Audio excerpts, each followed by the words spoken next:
Olá, boa tarde a todos. Em primeiro lugar, gostaria de agradecer o convite para estar aqui com vocês. Eu sou Daniele Ferreira, sou biomédica de formação, assessora científica e gerente de produtos da linha da Abica, na Nova Analítica. Nós já temos uma parceria, né? Então é muito legal estar aqui com vocês hoje. Agradeço muito essa oportunidade de novo. Eu venho de uma pós-graduação em biologia celular e imunologia também, então espero contribuir um pouquinho para vocês nesse dia de hoje. E a ideia, então, é falar para vocês sobre o progresso e inovação na produção de anticorpos. Então, na evolução que a gente vem tendo nessa questão de uma ferramenta tão importante para o nosso dia a dia, seja na pesquisa, seja no diagnóstico.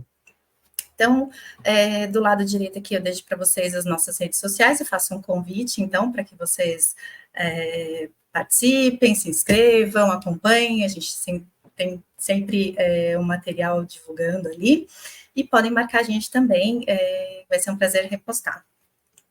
Bom, falando só um pouquinho rapidamente da Nova Analítica, para quem eventualmente ainda não nos conheça, nós estamos há mais de 30 anos no mercado, então uma empresa que foi fundada em 1992, nós temos 190, um pouquinho mais agora, né, funcionários, a sede em São Paulo, hoje em Diadema, mas no estado de São Paulo, então essa sede da foto é onde nós temos a parte de distribuição, todo o nosso estoque, parte de serviço, a parte administrativa, então, e o escritório de São Paulo, mas nós temos também o escritório no Rio de Janeiro, e nós temos equipes de venda, de suporte e serviço em todo o território nacional.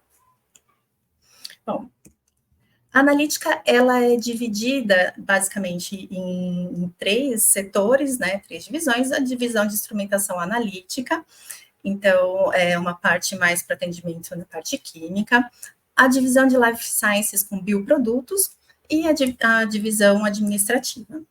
Dentro da parte de bioprodutos, nós temos a divisão de reagentes, a qual eu faço parte, então nós que estamos aqui hoje falando com vocês para falar sobre reagentes especificamente, né? Apesar de atendermos na parte de divisão de bioprodutos com serviços, equipamentos e com reagentes. Na nossa equipe de reagentes temos hoje 2 pessoas no marketing, 4 no suporte técnico, entre gerência de produtos e a parte de suporte e assessoria, e 13 pessoas relacionadas a vendas em todo o Brasil. Então, esse aqui é um exemplo pequeno da nossa equipe. Bom, a ideia é falar hoje sobre os anticorpos recombinantes da Abica. A Abica é distribuída no Brasil com exclusividade pela Nova Analítica, então nós temos orgulho de estarmos já há muitos anos nessa distribuição, nessa parceria com a Analítica. A nossa divisão de reagentes, com a Abica, a nossa divisão de reagentes começou dessa parceria, então hoje nós temos uma divisão bastante completa, mas falando da Abica especificamente, nós temos um portfólio de foco principal em anticorpos primários, mas não só, então por isso eu trago para vocês essa visão geral do portfólio. Então nós temos mais de 30 mil anticorpos, cobrindo quase os 30 mil alvos, é que nós temos algumas variáveis desses anticorpos para os mesmos alvos.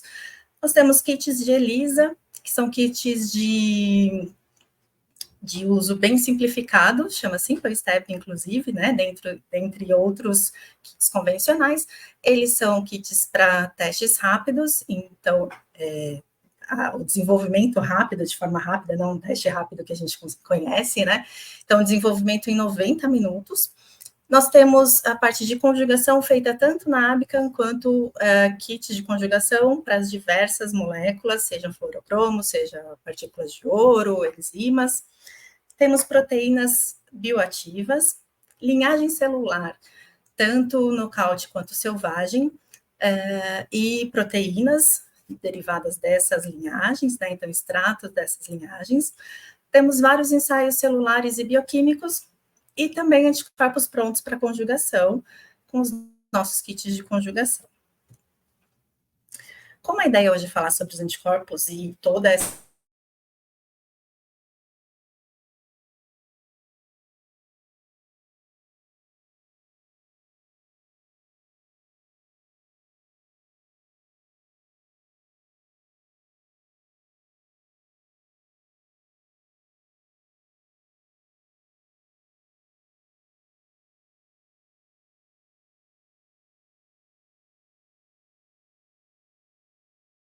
anticorpos um pouco diferentes do que a gente tem habitual quando a gente compara com os que são os comumente utilizados. Então, nós temos hoje disponíveis anticorpos monoclonais produzidos em camundongo ou em rato, e anticorpos policlonais normalmente produzidos em coelho, como anticorpos primários, né? Não falando de anticorpos secundários, que aí a produção é em animais maiores.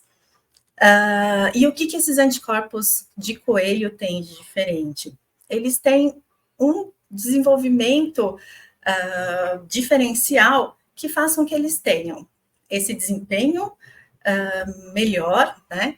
Que eles tenham algumas vantagens em questão de afinidade e de especificidade. Então, são anticorpos que eles somam as características dos anticorpos que a gente tinha disponível até hoje. Então, a característica de um anticorpo monoclonal e a característica de sensibilidade, de especificidade e a característica de sensibilidade de um anticorpo policlonal. Então, por isso, são anticorpos padrão ouro. Então, nós temos hoje, no catálogo da ABICA, né, hoje, fim de 2023, um pouco mais de 31 mil anticorpos feitos de forma monoclonal em coelhos.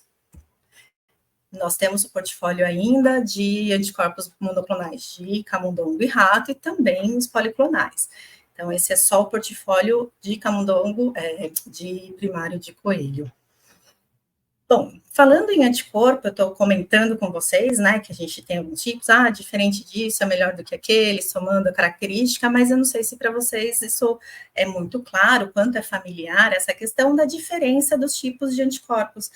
Então, como eu faço parte do suporte, da assessoria, talvez já tenha falado com alguns de vocês, existem algumas diferenças, não estruturais, né, mas da forma que eles são produzidos e utilizados entre os anticorpos monoclonais e os policlonais. Então, só para ilustrar de uma forma bem simples aqui para vocês, os anticorpos policlonais, quando a gente fala que um anticorpo ele é policlonal, então, estou falando de um anticorpo que foi produzido, na verdade, um pool de anticorpos.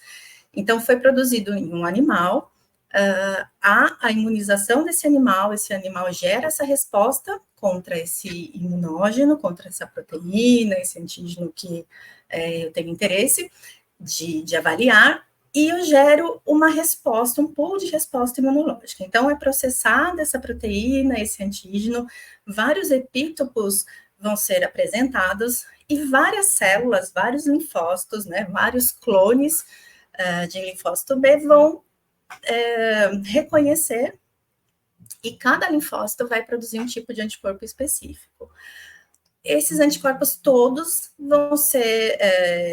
vão para a circulação, e aí a gente retira esse soro, esse sangue do animal, né, processa e fica com esse soro que a gente chama de soro imune.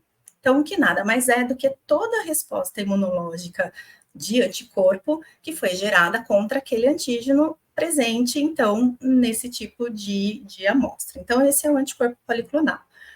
Aqui, então, exemplificando, eu tenho o meu antígeno, né, tá circular, mas, enfim, é uma sequência do meu imunógeno, e várias regiões sendo reconhecidas por anticorpos aqui de cores diferentes, para demonstrar para vocês que cada anticorpo é um específico, vindo de uma célula específica, e que vai reconhecer uma parte específica desse antígeno, desse imunógeno.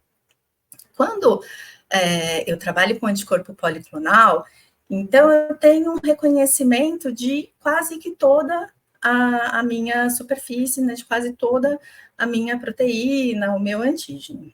Quando a gente fala em anticorpo monoclonal, ele tem uma ideia um pouquinho diferente, mas não é questão de estrutura, e sim de como ele é, de fato, produzido e como ele é utilizado. Então, o monoclonal nada mais é do que uma célula produtora, um linfócito, que foi estimulado também, né? Então, a gente imunizou esse animal teve uma resposta e fez também, então, uma resposta grande, vários linfócitos são ativados, produzem os anticorpos contra esse antígeno, mas a gente separa esses linfócitos, então, essas células que produzem esses anticorpos, nós separamos e vamos titulando para que fiquemos apenas com uma célula produtora de um único tipo de anticorpo. Então, esse único anticorpo aqui representado em vermelho, ele poderia estar aqui também, poderia ser esse em vermelho, porque ele foi produzido pelo animal. A diferença é que, ao invés desse animal produzir e liberar na circulação esse anticorpo, nós coletamos, então, essas células produtoras, né, o órgão do animal, o baço, fazemos com que se separem essas células, e essas células são, então, utilizadas individualmente. Então, eu consigo ter ideia de qual é a região que está sendo reconhecida, é uma região única nesse antígeno que vai ser reconhecida, então é o epítopo específico do meu antígeno, e eu sei, eu posso ou não ter conhecimento dessa região, mas eu sei que esse único clone, ele vai levar um nome para que a gente saiba que sempre está falando desse clone, ele tem um reconhecimento específico e único naquela região da proteína. Então, qualquer outra região da proteína não será reconhecida. Então, essa é basicamente a diferença de um anticorpo monoclonal de um policlonal, é que eu isolo um desses anticorpos através, né, da célula produtora dele, eu isolo esse anticorpo e estudo especificamente o que ele vai me trazer de resposta. E, mais recentemente, e essa é a ideia de trazer para vocês um pouco mais detalhado sobre esses anticorpos, nós temos os anticorpos monoclonais produzidos de forma recombinante. Então, essa forma recombinante, ela é independente do uso de um animal e do uso do hibridoma. O hibridoma, que está aqui exemplificando a primeira forma de produção de anticorpo monoclonal, é a forma clássica que os anticorpos eram desenvolvidos dessa maneira, onde a gente retira o baço do animal imunizado, que já está produzindo esse anticorpo, separa essas células e funde essas células com uma célula imortalizada, uma linhagem celular, para que, então, essa célula nova, com essas duas características, produção de um anticorpo específico, somada a essa característica de imortalidade, então, nós temos o chamado hibridoma. Então, ele vai ser uma célula que, a partir dessa junção, dessa fusão, ela vai se replicando, e aí eu tenho, então, cópias desse mesmo clone, por isso ele leva um clone, o nome de clone, né? Então, esse clone vai se perpetuando, vai se dividindo, mas alguns problemas podem acontecer, já que é uma célula transformada, já que é uma célula tumoral, então ela pode mudar suas características. Então, esse era um dos problemas que a gente tinha fazendo esse método, fora o uso de animais para gerar esses hibridomas. Então, recentemente, nós temos a forma recombinante de produção de anticorpos. A ideia é a mesma, só que de uma forma um pouco mais controlada. Então, quando a gente fala em anticorpo recombinante, eu estou falando da mesma situação, porém, essa sequência ela já é conhecida, ela é definida, então, aqui eu não sei exatamente qual sequência que ativou qual linfócito, então eu tenho que fazer um sequenciamento, se eu tiver interesse, para saber exatamente qual é a sequência da minha proteína como um todo que está sendo reconhecida. Nesse caso de um recombinante, não, a gente já sabe exatamente para qual região a gente quer produzir esse anticorpo. E aí eles são feitos de forma totalmente in vitro, através de uma clonagem. Então, o que aconteceria no corpo, a gente simula fora desse ambiente do animal. Bom, a parte de desenvolvimento e caracterização de anticorpo de uma forma geral, só para vocês terem, né, uma visão, eu coloquei aqui só para trazer essa ideia de como funciona. Então, ela passa por algumas etapas, independente de qual seja o tipo de anticorpo que eu vou produzir. Então, primeiro eu preciso fazer a seleção do alvo e desenhar esse imunógeno, né? Então, entender o que eu quero trazer. Eu posso trabalhar com a proteína inteira, posso trabalhar com uma fração, com a proteína com alguma modificação. Então, essa é a parte desse desenvolvimento na parte da seleção de qual vai ser o alvo que eu vou gerar aquele anticorpo. Depois eu expresso essa proteína em alta escala, com toda a parte de controle de qualidade, passo para o desafio de produção do anticorpo, seja ele policlonal, seja ele em vivo ou in vitro, faço a caracterização desses anticorpos para entender se eles realmente são específicos, se eles detectam aquilo que eu estou esperando, para quais técnicas eles são funcionais, e aí para o controle de qualidade na parte de expressão e acompanhamento lote a lote até o final da disponibilidade desse anticorpo. Então, essa parte é uma parte que tem bastante impacto, né? Desde a escolha do alvo, de qual vai ser essa sequência que eu vou usar para gerar esse anticorpo, até o controle entre cada lote, isso vai impactar muito no resultado, né, do que eu espero no final desse anticorpo, seja no diagnóstico, seja na pesquisa.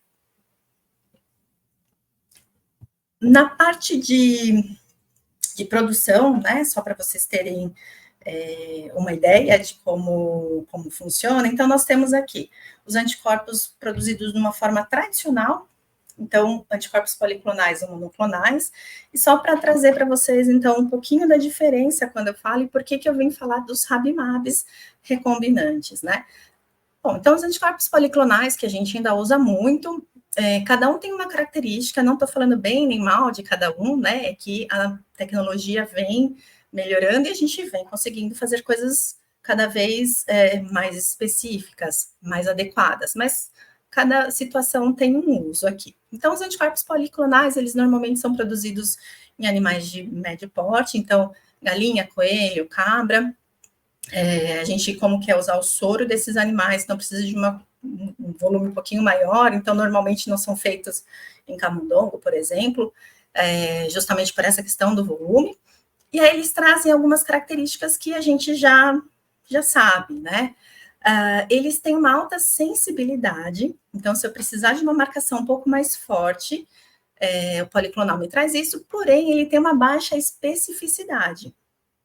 Justamente porque, se vocês lembrarem daquele outro slide, eu vou ter um reconhecimento de várias regiões da proteína. E alguma dessas regiões, ela pode ser similar ou de fato igual em outras proteínas, seja da família, seja uma proteína que tenha alguma similaridade. Então, eu posso ter essa especificidade um pouco prejudicada quando eu uso o anticorpo policlonal. Quais são os problemas do uso de um anticorpo policlonal? Primeiro, que eu tenho uma variação a cada lote, porque eu estou trabalhando com animais, então as condições desses animais, a mudança de animal no decorrer dessa produção, então toda vez que eu compro um anticorpo de lote diferente, eu tenho que fazer toda a padronização de novo, porque eu tenho que entender qual é a resposta. Então, eu posso ter anticorpos diferentes, lembrando que é para a mesma proteína, mas cada animal, num determinado momento, vai ter uma resposta de acordo com aquele estímulo novo que ele recebe. Então, eu tenho sempre que verificar o quanto esse anticorpo me atende naquela condição, naquele momento. Então, a quantidade que eu vou ter que usar, o tempo, tudo isso, eu tenho que padronizar cada vez que eu compro um lote novo de um anticorpo policlonal. Essa questão da inespecificidade, justamente porque é um pool de anticorpos, então alguns deles podem reconhecer outras estruturas que são comuns em outras proteínas, e aí a gente não consegue distinguir quais são essas proteínas especificamente falando. E aí, com isso, a gente tem uma coloração de fundo, então, dependendo da técnica, isso é mais ou menos importante, a presença ou ausência da coloração. Pensando nos monoclonais, o que a gente tinha era produção feita em camundongo ou rato. Isso porque o coelho, ele não tem um mieloma espontâneo. Então, para a gente fazer um anticorpo monoclonal, a gente tem que fazer aquela fusão com uma célula imortalizada e para que eu mantenha essa cultura a longo prazo. Porque se eu simplesmente pegar os plasmócitos desses animais e mantiver em cultura, ela não vai durar muito tempo, então por isso eu preciso fazer essa fusão. E aí eu não tinha células de coelho para fazer essa fusão imortalizadas, né? Então por isso que a produção era feita em camundongo.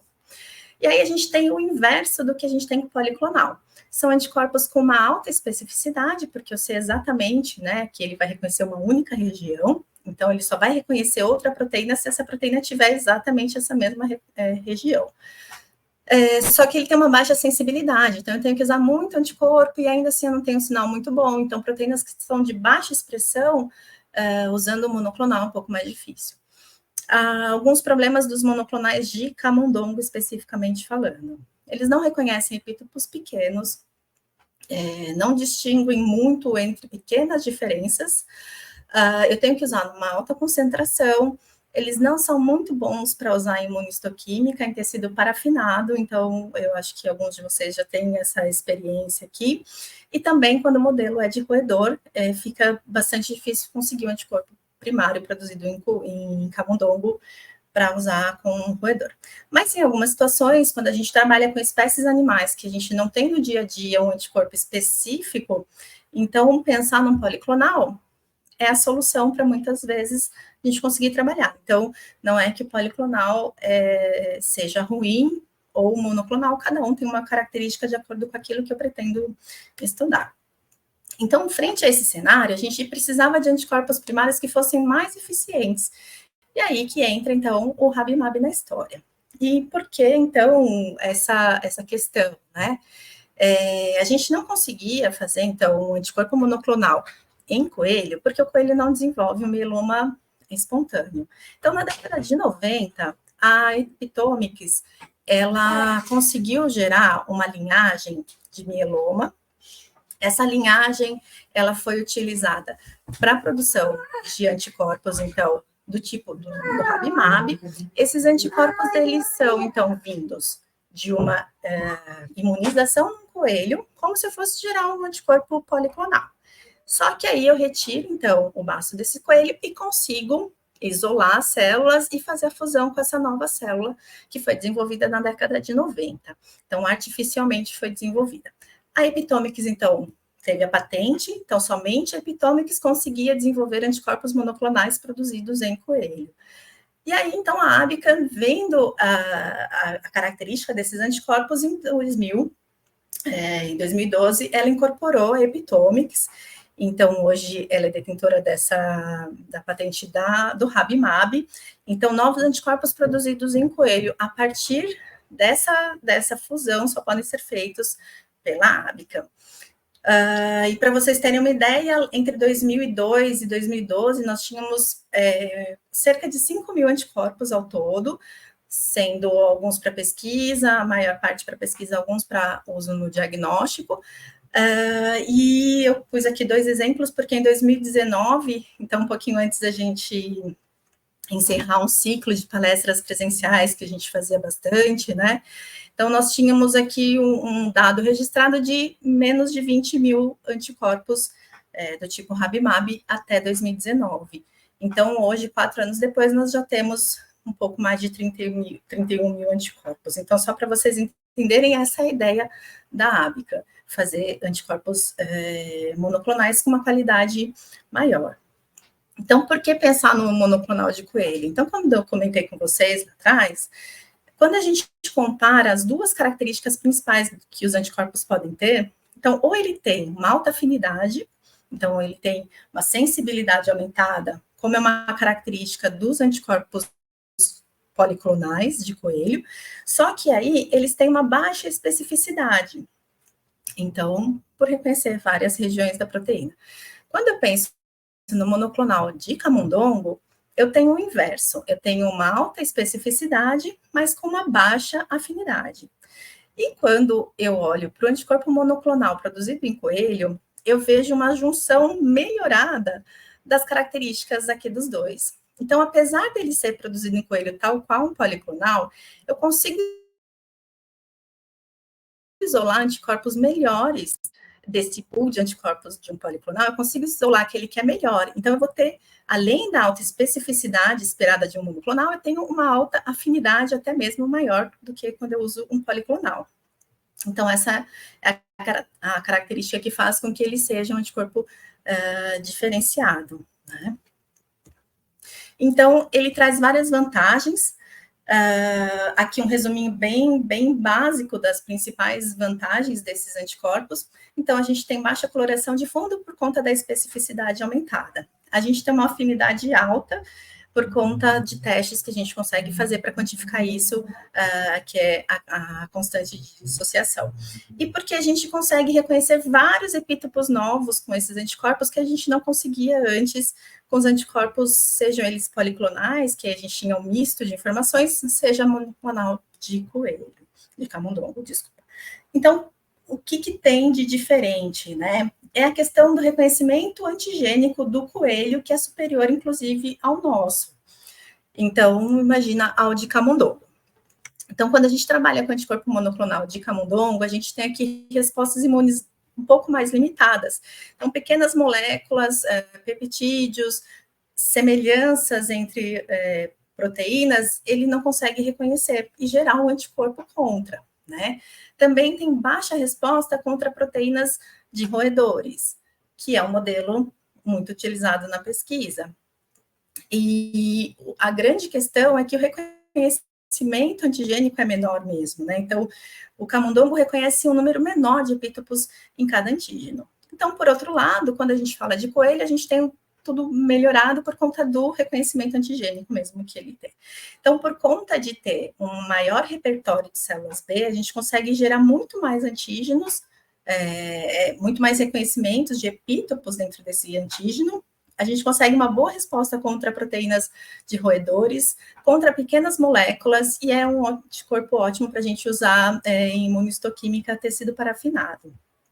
Além disso, eles detectam moléculas que a gente considera como não imunogênicas ou pouco imunogênicas, então, como o caso de lipídios, carboidratos, glicolipídios e polímeros como polietileno glicol. Aqui só para exemplificar o que eu estou falando, né? Por que essa diferença? Aqui é um teste feito com soro total, não estou falando do monoclonal, tá? De soro total, só para mostrar o sistema imunológico de cada animal, do camundongo e do coelho. Então, os animais, eles foram imunizados com fibronectina, e aqui foi um gel de uma eletroforese, né, da proteína inteira, da fibronectina inteira, então aqui na linha 2, e na linha 3, um fragmento, né, de uma digestão proteica da fibronectina. E amplificado aqui, então, o que a gente tem aqui aumentado é nada mais do que essa região aqui, essa altura de bandas da fibronectina. Quando eu uso um soro total de camundongo, eu tenho marcação de algumas bandas apenas. Quando eu venho com o soro de um animal, de um coelho imunizado com a fibronectina, eu consigo reconhecer muito mais bandas. Então, pequenas diferenças que talvez eu tenha nessas regiões, eu não consigo gerar um anticorpo contra ela de camundongo, né? Então, essa é a grande diferença entre o que eu consigo de resposta de um organismo para outro, né?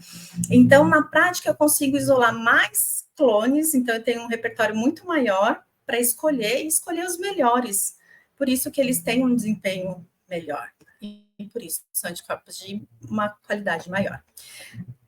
Eles são ótimos para usar na epigenética, porque a gente consegue detectar modificações pós-traducionais, por exemplo. Então, aqui eu tenho 3 exemplos de modificação da histona H3. Então, a linha 1, controle negativo, né? Aqui, então, onde não tem a modificação. E no caso, na linha 2, eu tenho acetilação. Aqui na linha 2 eu não tenho nenhum estímulo de modificação, na linha 1 eu tenho a metilação, aqui na 1 eu não tenho nenhum tratamento, e na linha 2 eu tenho a fosforilação. Então, eu consigo detectar modificações específicas sem que haja. Então, se aqui eu estou com uma metilação acontecendo, ela não está sendo reconhecida, somente a acetilação. Então, só para vocês terem uma ideia do tamanho da questão, né, que a gente consegue de reconhecimento. E a questão, isso então na parte da especificidade. Na parte da sensibilidade, a gente consegue estudar a dinâmica de ligação desse anticorpo ao antígeno. Então, a constante de equilíbrio de dissociação, ela considera que um anticorpo que se dissocie muito rápido da proteína, né, isso, são proteínas, mas quando eu estou falando de anticorpo e proteína, então que quando esse anticorpo se dissocia muito rápido, isso não é um bom sinal. Então, quer dizer que ele não tem muita afinidade. Então, quanto mais tempo esse anticorpo demorar para se dissociar, maior é a afinidade dele. Então, por isso que o KD, essa constante de dissociação, ela tem uma relação inversa com a sensibilidade, né? Então, quanto menor o valor de KD, então, quanto mais aqui para o negativo eu tenho esse valor de KD, maior é a sensibilidade, menor é a quantidade que eu vou precisar usar desse anticorpo. Então, quando eu tenho aqui uma tabelinha só para vocês entenderem, né? Eu estou falando aqui no valor do KD e o quanto eu tenho que usar de anticorpo, então, qual é a sensibilidade desse anticorpo? Considerando aqui os anticorpos monoclonais de camundongo ou de rato, eu tenho aqui na base de 10 a menos 9. Quando eu vou falar dos de coelho, é na base de 10 a menos 12. Então, o que isso significa? Anticorpos que estão aqui em torno de 10 a 9, eu tenho que usar na unidade nanomolar de concentração. Os anticorpos que estão de 10 a menos 12, como os de coelho, eu uso picomolar. Então, eu uso muito menos do anticorpo para ter um resultado melhor. Então, a gente consegue ver isso nessa imagem. Então, usando o anticorpo produzido em camundongo, numa concentração de 30 nanogramas por ml, um monoclonal, eu tenho esse tipo de imagem. Usando um policlonal, produzido em coelho também, mas lembra que eu falei que no policlonal a gente tem um pool de anticorpos e tem anticorpos que são bons e outros que são não tão bons, e isso então me dá uma média de resultado. Eu tenho aqui usando 20 nanogramas, então já menos anticorpo do que eu usaria do camundongo, e já tem uma marcação melhor. Mas quando eu consigo escolher o melhor desses anticorpos que o coelho é capaz de produzir, então quando eu venho com esse monoclonal, eu consigo usar uma concentração 10 vezes menor do que se eu comparar com o monoclonal produzido em camundongo. E menor, inclusive, do que a de policlonal. Então, eu consigo ter um rendimento muito maior. Então, são anticorpos que eu vou usar muito menos para conseguir um efeito muito melhor ainda. Então, aqui, só para vocês terem uma ideia também dessa especificidade do anticorpo, aqui a gente tem um exemplo, então, de uma polimerase, que, então, numa condição determinada, ela tem a clivagem, né, em questão de apoptose, ela sofre a clivagem. Nós temos 3 possibilidades de anticorpos para detectar essa situação. Então, quando eu tenho a proteína inteira, sem ser degradada, eu tenho um anticorpo que detecta a região carboxy-terminal da proteína.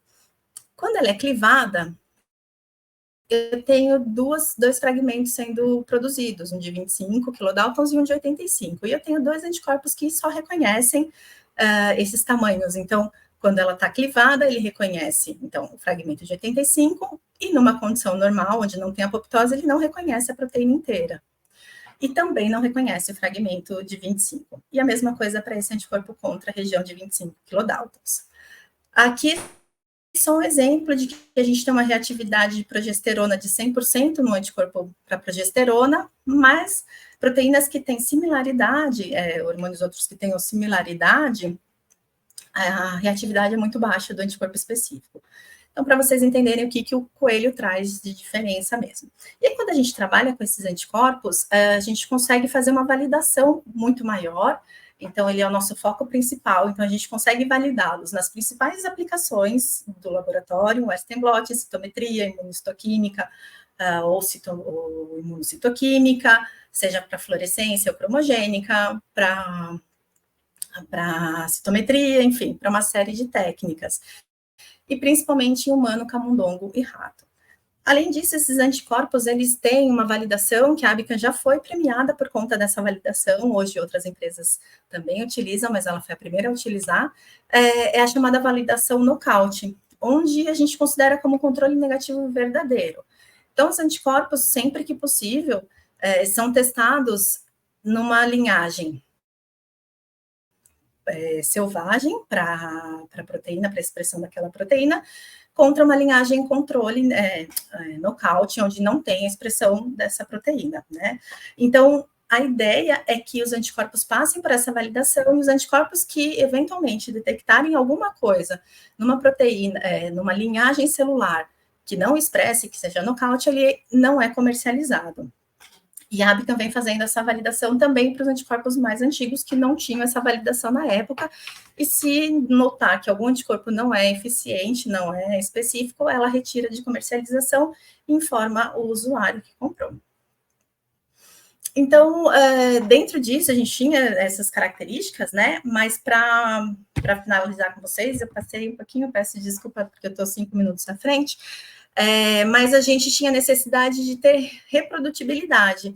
Então, o que veio com essa tecnologia? A gente queria anticorpos que funcionassem logo na primeira vez, que funcionasse todas as vezes que a gente utiliza, né, da mesma maneira consistente e que estivessem sempre disponíveis para que a gente compre. Né? Então, um monoclonal produzido através de um hibridoma, eu posso perder esse hibridoma no caminho, ou esse hibridoma pode mudar a característica desse anticorpo e eu perco esse anticorpo no decorrer do meu estudo. Então, a gente precisava de anticorpos que fossem mais consistentes, e aí vieram os anticorpos recombinantes. Então, a diferença deles, eles trazem toda a característica que eu falei dos Rabimabs, mas com a diferença de que a gente tem uma produção livre de animal, é uma produção bem robusta e consistente, então eu consigo fazer essa produção a longo prazo e lotes maiores, então eu não tenho muita variabilidade de lote em si, e não tenho essa variação entre os próprios lotes, né? São produzidos por clonagem de cadeia leve e pesada do anticorpo específico, então eu já escolho esse anticorpo, já sei exatamente o que eu vou querer antes mesmo de fazer a produção. E aí são feitos, a expressão é feita em uma linhagem de mamífero, para que a gente tenha uma produção em larga escala e que essa produção seja, de fato, com bastante eficiência, com quantidade. Gente, desculpa. Com uma eficiência na quantidade também, e na característica que uma célula de mamífero, uma linhagem de mamífero, consegue me trazer. E hoje, a gente tem quase 100% dos anticorpos sendo produzidos. Então, todos os novos anticorpos são de forma recombinantes e a gente tem trazido essa tecnologia para a substituição de toda a nossa produção. Né? Então, assim, os benefícios desses anticorpos, eles são produzidos sem uso de animal, então, totalmente in vitro, a gente consegue controlar e fazer uma escala, então, se um cliente precisa de uma produção de um tamanho X, de um único lote, a gente consegue atender. Essa sensibilidade e especificidade são melhoradas porque a gente trabalha com engenharia, né, de anticorpos, então, eu consigo escolher aqueles melhores anticorpos, de fato. Tenho maior consistência, então, porque esses lotes além de ser maiores, eles não vão variando, porque eu não tenho essa modificação da célula, das passagens da célula, que pode modificar a característica do meu anticorpo. E aí eu tenho acesso à sequência, então eu sei exatamente qual foi a sequência que gerou aquele anticorpo, e eu tenho também a certeza de que eu vou ter a longo prazo a produção desses anticorpos, desse clone específico. Então, aqui é só para mostrar para vocês de uma forma, um pouco mais complexo para quem não tem, eventualmente, esse contato, então não vou me aprofundar, mas ele é feito numa plataforma de DNA recombinante, então ele pode ser feito através de uma biblioteca de fagos, então a gente já tem ali várias sequências e a gente vai testando para ver qual é o mais específico, mais sensível, para aí sim passar a fazer a transferência para uma célula de linhagem humana e fazer a expressão desse anticorpo, ou então a gente pode vir ainda utilizando os animais, que essa não é mais a ideia da Abica, né? Então a gente pretende até 2030 não usar mais animal para nenhuma produção. Então também ter a mesma imunização dos animais, isola essas células, e a partir dessas células que foram produzidas, que foram ativadas, a gente tira a sequência para fazer o anticorpo monoclonal. Então, a ideia é que a gente fique nesse desenvolvimento B de 2030 para frente. Tá? Então, aqui é só para mostrar para vocês que a gente faz uma validação bem extensa desses anticorpos recombinantes. Então, a gente faz através de imunistoquímica e de Western blotting, para ter certeza de que a proteína que a gente está falando é aquela, e com vários tipos de tecido e de espécies diferentes, para a gente ver o padrão também de marcação nesses microarrays. E também em tecido para patologia, em tecidos específicos, então, num array de patologia específico, né? Então, de vários cortes para aquela determinada patologia, para a gente ter uma consistência também. Então, eu já vou finalizar com vocês, só para mostrar que aqui eu não consegui atualizar, mas são mais de 32 mil itens no nosso portfólio de recombinantes. Então, eu falei lá atrás, são 31 mil de camundongos, dos Rabimabs, e a gente tem cerca de 1.000 anticorpos de camundongo, de coelho, e a gente tem cerca de 1.000 anticorpos de camundongo, que a gente também tem feito dessa forma recombinante, só para a gente não tirar do catálogo esses anticorpos que a gente já produzia. E aí, esses anticorpos recombinantes, nós temos eles na forma já de conjugada, numa formulação que não tem BSA e não tem azida, para que você possa usar isso em cultura, ou então para fazer a própria conjugação que você achar necessária. Os anticorpos primários convencionais, kits de ELISA feitos com esses anticorpos, então tem uma sensibilidade muito maior, e os pares de anticorpos para você montar esse kit de ELISA. E aí, esse é o último slide, eu queria falar para vocês que a gente veio evoluindo um pouquinho mais nessa questão dos anticorpos recombinantes, e hoje é possível a gente simular um policlonal. Só que ao invés de chamar de policlonal, a gente chama de multiclonal. Então, ele vai ter sempre esse nome aqui de RM e uma sequência, porque ele não deixa de ser um clone conhecido, mas ele é uma junção de clones conhecidos. Então, eu posso ter 2 ou mais clones específicos, então monoclonais conhecidos, né, que sabidamente estão lá dentro nessa junção para trazer uma solução um pouco melhorada ainda do que já estava bom, como se fosse um policlonal. Mas a diferença, então, de que a gente seleciona quais clones a gente quer juntar nesse policlonal. Tá? Então, eu queria só que vocês ficassem com essa ideia de por que eu vim trazendo essa diferença, né? Então, de um poli, de um mono produzido em camundongo, de um mono produzido em coelho e de um mono produzido em coelho de forma recombinante. Né? Então, a gente já tinha características do coelho propriamente ditas, né? E aí somamos essas vantagens aos recombinantes, que o foco principal é consistência. Né, eu não uso de animais, sem dúvida, esse é o principal, mas trazer consistência no resultado para que a gente tenha isso a longo prazo. Né? Então, com reconhecimento de novos epítopos, então sejam elas proteínas com modificações pós-traducionais, antígenos que não sejam proteicos, temos a questão da afinidade, da especificidade aumentadas por conta da característica do sistema imunológico do coelho mesmo, funcionam na maior parte das técnicas, então a gente tenta selecionar aqueles anticorpos que sejam mais abrangentes, então, que não funcione só para o Western blotting, por exemplo, e sim para diversas técnicas, para que você possa usar esse anticorpo no seu laboratório de uma forma mais ampla, sem precisar ter vários anticorpos diferentes para o mesmo alvo. São ideais para usar na imunistoquímica em tecido parafinado, inclusive em modelos de camundongo. Então, eu peço desculpa pelo atraso, pelo imprevisto aqui em casa, e deixo aqui meu contato. Esse é o telefone da empresa, eles redirecionam para a gente quando vocês precisarem. Esse é o meu e-mail, tem as redes sociais, então sigam a gente também, podem marcar, a gente vai ficar bastante feliz em compartilhar essas informações que vocês também compartilharem com a gente. E fico aberta às perguntas agora, espero que tenha trazido um pouquinho de informação, de novidade para vocês também, e de esclarecimento de algumas dúvidas que eu vejo que a gente recebe bastante no laboratório. Obrigada mais uma vez pelo convite, pelo tempo de vocês aqui. Daniele, nós quem te agradecemos, eu agradeço o trabalho que você fez especial por nós hoje, e também agradeço o apoio que a Nova Analítica está reservando para a celebração de 50 anos da Sociedade Brasileira de Estomatologia e Patologia. Muito interessante entender o progresso que o REB-MAP significa, e vários colegas estão enviando comentários nesse sentido. E se você me permitir, eu vou iniciar com uma pergunta que está aqui na chat box, que diz o seguinte: como essa técnica de anticorpos... Com essa técnica de anticorpos recombinantes, seria possível fazer uma solução de anticorpos monoclonais que reconheçam diferentes epítopos no mesmo antígeno? E junto dela, me vem à mente também a questão do double staining. No final, né? Exato. Será que junto dessa linha de raciocínio seria possível te ouvir sobre a possibilidade de dupla marcação? Será que ela vai superar um pouco das limitações dos anticorpos da geração anterior para a gente conseguir dupla marcação em parafina, em tecido e parafina, por favor?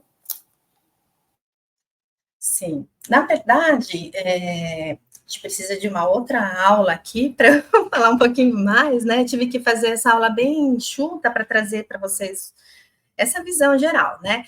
Mas sim, esse anticorpo ele é ideal para isso. Seja já no formato que a gente tem conjugado, na verdade, para dupla marcação, necessariamente a gente vai ter que ter ele conjugado, né? Essa é uma grande dificuldade que a gente tem na imunistoquímica e até mesmo em outras técnicas, na citometria, enfim, que a gente precisa de hospedeiros diferentes onde são produzidos esses anticorpos para que a gente consiga usá-los como dupla, tripla marcação. Então, sim, eles são excelentes, porque é justamente isso, a gente consegue, eu tinha uma imagem, infelizmente eu tirei, na verdade eu tinha 2 imagens que iam responder essas questões para vocês, infelizmente eu tirei daqui.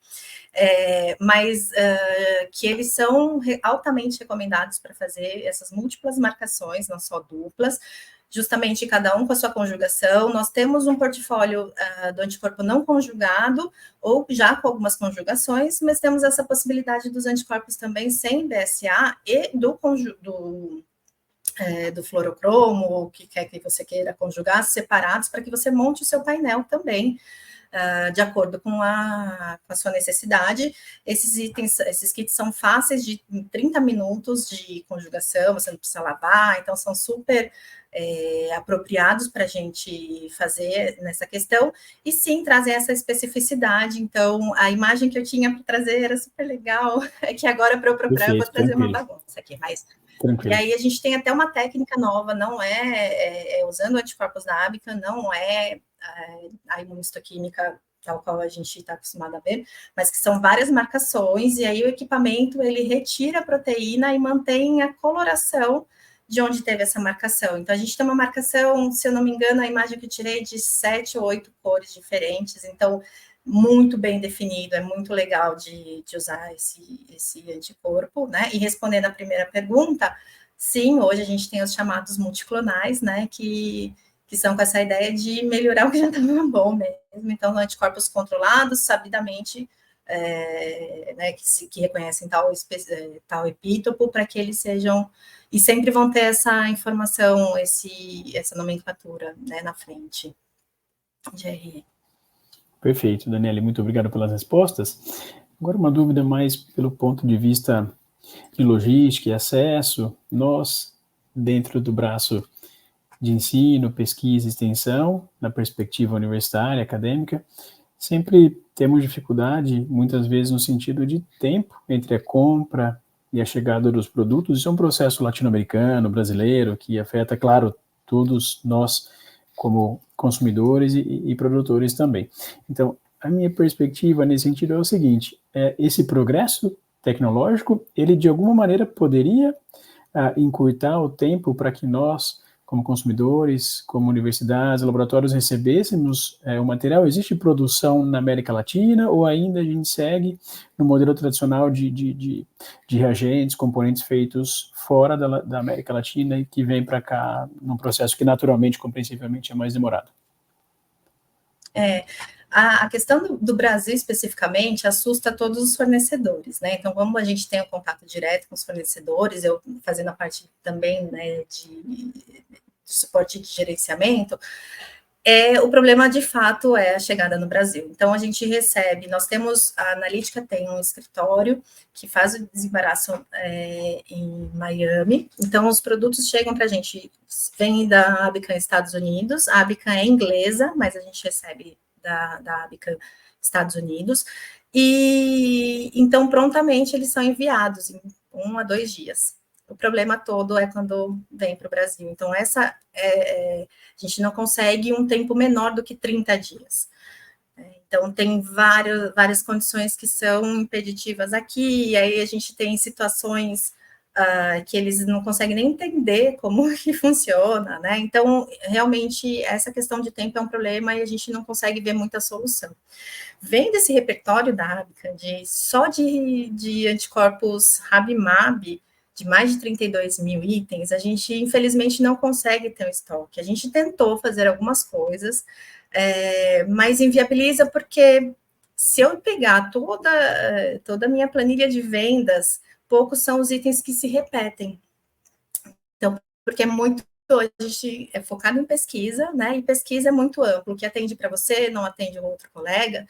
Então, a gente não consegue ter nem produção nem estoque no Brasil por conta disso, né? É difícil de você determinar. Temos alguns itens que a gente tem em estoque, porque já temos um estudo de mercado mostrando que, de fato, eles têm uma saída mais considerável, a gente consegue ter isso em estoque para uma pronta entrega, né? Mas focando na pesquisa, fica um pouco mais difícil da gente prever, né, essa questão. E até pensando nessa pergunta sua, quando você fala em ser mais rápido para a gente, é mais rápido em termos de produção, isso sem dúvida. Então, novos alvos estão sendo produzidos a todo momento, então, se tem um estudo novo de uma molécula, a Abcam está lá atrás fazendo anticorpo já, não só um, né, para essa molécula nova. Então, em termos de resposta rápida, essa tecnologia, com certeza, teve muita velocidade, porque a gente já está lá basicamente na expressão do anticorpo e caracterização, sem precisar de imunizar, sem precisar de esperar a resposta do animal, estímulo, purificação, todo esse estudo. Então, com certeza, isso traz uma agilidade para novos alvos, mas não para atender a nossa demanda do dia a dia de tempo, infelizmente. Perfeito. Essa é uma situação. Como você disse, né, muito bem, Daniela, é compreensível porque está além dos limites da companhia, da empresa, é muito mais algo inerente ao Brasil, à América Latina, mas perfeito, o ponto é esse, o ponto é que, do ponto de vista de produção, é progresso, vocês estão, sem dúvida, encurtando os tempos, perfeito. Eu cometi a delicadeza, eu não mencionei que a primeira pergunta foi feita por nossa colega Thaís Pereira, que é mestranda aqui do programa de pós-graduação em estomatopatologia, e agora nós temos tempo para mais uma pergunta, que é do professor Ricardo Mesquita, da Universidade Federal de Minas Gerais. Ele te consulta no seguinte sentido, Daniele. Ele te agradece pela apresentação e pergunta se você acredita que a tecnologia RevMap substituirá, de alguma maneira, todos os outros anticorpos. Olha, a Abcam foca totalmente nisso. Não é mais exclusividade da Abcam, né? Então, hoje, como o anticorpo recombinante não usa o hibridoma para ser produzido, né? A linhagem que é patente da Abcam, então hoje, de forma recombinante, qualquer empresa pode produzir.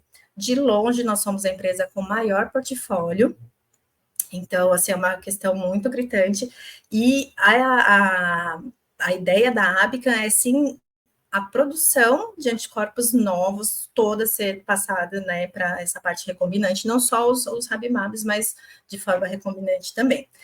Não temos, por hora, a intenção de substituir os anticorpos que já existem.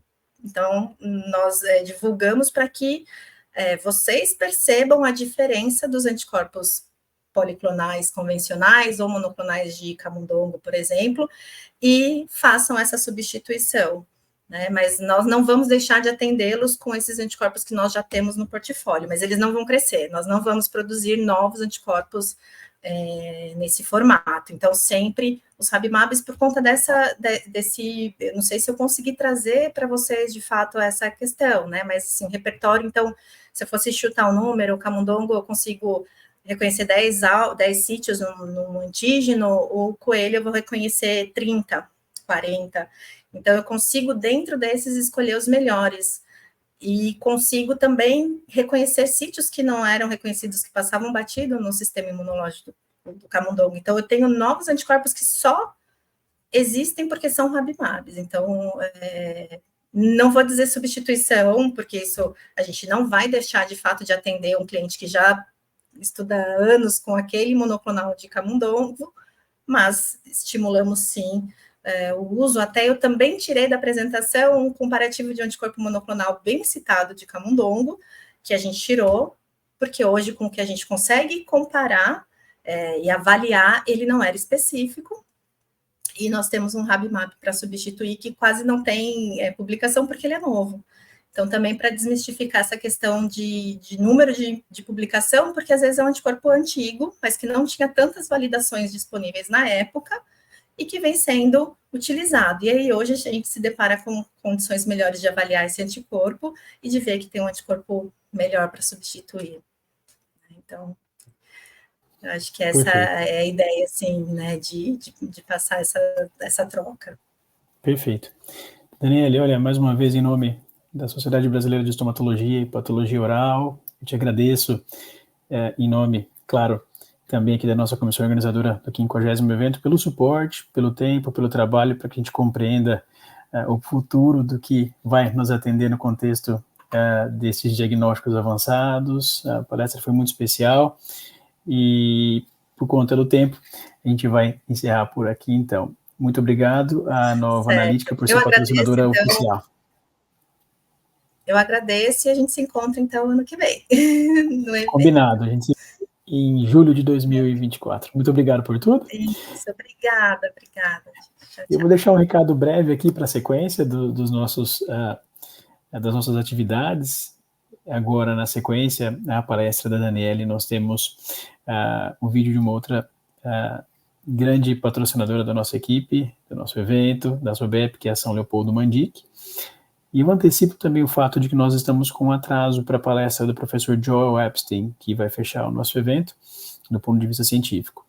O professor Joel também fará a apresentação integralmente ao vivo, e ele notificou que está com um pequeno atraso, nós nos manteremos informados, mas, na sequência, São Leopoldo Mandic, professor Joel, e, então, do ponto de vista geral, teremos uma palestra da equipe Marcados pelo Câncer, da Unesp São José dos Campos, e então, finalmente, as palavras finais aqui da nossa equipe como organizadora do 50º Congresso. Nos veremos em alguns minutos. Obrigado, muito obrigado por tudo. Até breve, Daniele. Precisamos de médicos e dentistas competentes, humanos e transformadores. Ser transformador é saber agir em momentos de instabilidade. É ser protagonista e estar à frente das mudanças que vão moldar o futuro da saúde. Já pensou em fazer parte dessa história? Faculdade São Leopoldo Mandic. Graduação e pós-graduação em Medicina e Odontologia.